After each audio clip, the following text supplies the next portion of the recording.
On today's video, we'll be looking into this scenario. And we'll be going back 3 years to 2023 in, January. Well, maybe February. Instead of Russia building up forces on Ukraine's border, this time they're going to be building up on Finland's. This is long before Finland even really wanted to join NATO. And let's say hypothetically they were moving towards NATO, which is, I guess threatening to Russia in their views. And they make some justifications, such as denazification and stuff like that.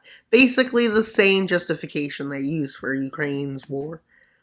And they get, with them deciding to invade Finland because they believe Finland joining NATO would be a big, bad thing. They start a few offensives. I should have got better with the cities in Finland first, but it doesn't matter.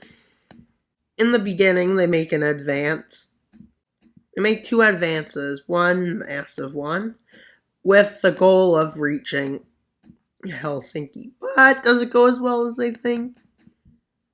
Finland is much less populated than Ukraine and would have a harder time holding up due to less population and a weaker military. But their benefits are they would have a high percent willing to fight amount of population. With overnight, let's say this is 24th of February 2022, Russian forces cross into Finland. They have one offensive to cut Finland in 2, one in the north. And they push towards Helsinki, even going north of it, starting to encircle it. As during this, they're starting to encircle over here, with their front starting to stall out a bit. And they try to cut it off, but they kind of start failing a lot of their advances, with them being pushed back from the capital, Helsinki, but still holding a front line like this as they continue advancing down here. And they have to make a retreat, and they don't fully retreat. They retreat from one area, with 2 goals. Goal 1, now to cut off Finland and seize the north. So, quickly Finland re-advances as Russia retreats to about here. And their offensive goes pretty good, I guess. Them holding on a bit, maybe making small advances, with Ukraine launching a massive counterattack in the north, kind of like the Kharkiv offensive of Ukraine. In the south, they make a smaller, quite significant offensive, with the front line looking kind of like this for a while. Although the difference is here is that, Russia has a bigger advantage because of the population. So in the south, they decide to restart the offensive. So now we're starting to see it's a bit different.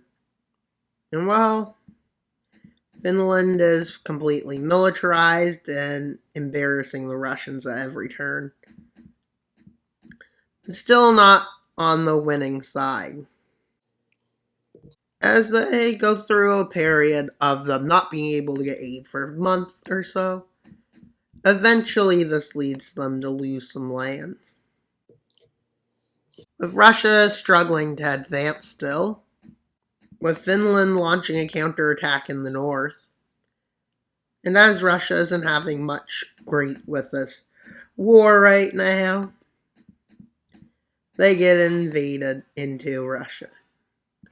And for a while, the front line kind of stays stable, as Russia continues being probably sanctioned more and more. And then, now it's 2025. Yes, we're going to get to 2025. No, I'm kidding, but this war probably would last that long.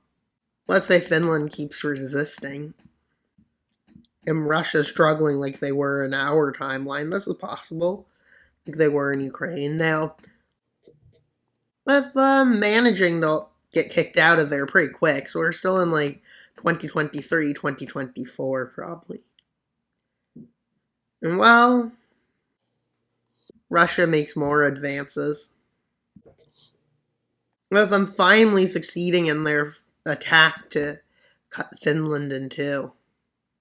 Well, Finland's still resisting because they're still receiving aid, let's say, and it's probably 2024. Them now launching an offensive with the goal of capturing back its area that its forces were cut off. Goes through a series of offensives and does this, as they're trying to have as much land as they can, with Russia focusing on seizing the north. Well, in this offensive, they managed to do pretty well, as they catch Finland off guard. With Russia now, after this war being humiliating, but not as much so as what happened in Ukraine, they declare this territory along this line as a part of their territory. Now to replace this with a red line, not a red line, maybe an orange line, maybe make this like an orange line. Well then, with them holding it over here and drawing this line claiming it to be part of their territory. And well then, they're still struggling as 2024 is coming to like probably a halfway point. And then, well, 2024, by the end of it, they reinstate the, well, offensive into, what's it called again? Helsinki. And they even cut the city off and start slowly taking it. But Finland launches an offensive hoping they can get a peace treaty, knowing that they'll probably have to.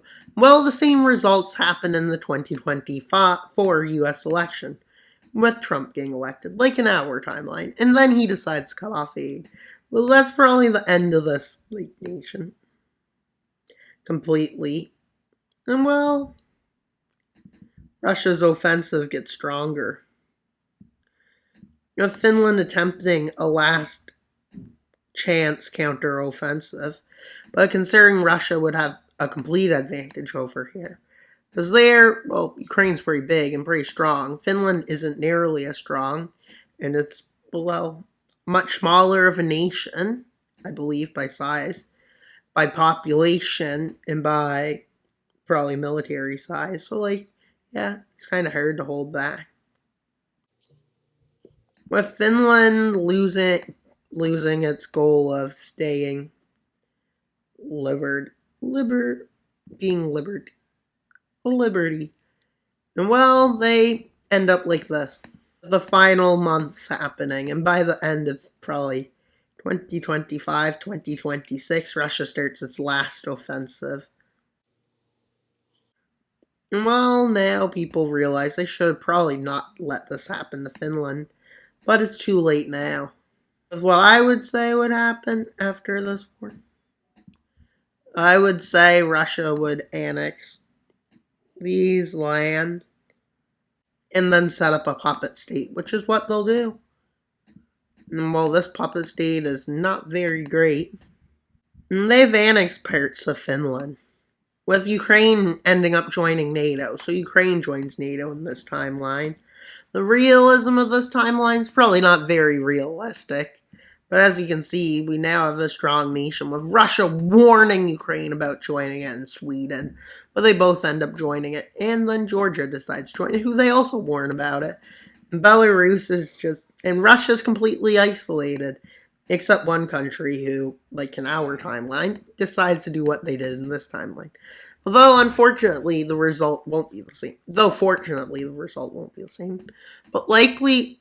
It's hard to say what would happen because, well, based on numbers, well, Finland would be doomed. But that also could be true for Ukraine, but they didn't. So maybe the numbers don't even matter. But that's pretty much all for today's video. Please like, subscribe, and comment. Wild Mapper out, but not only subscribe. Bye, guys.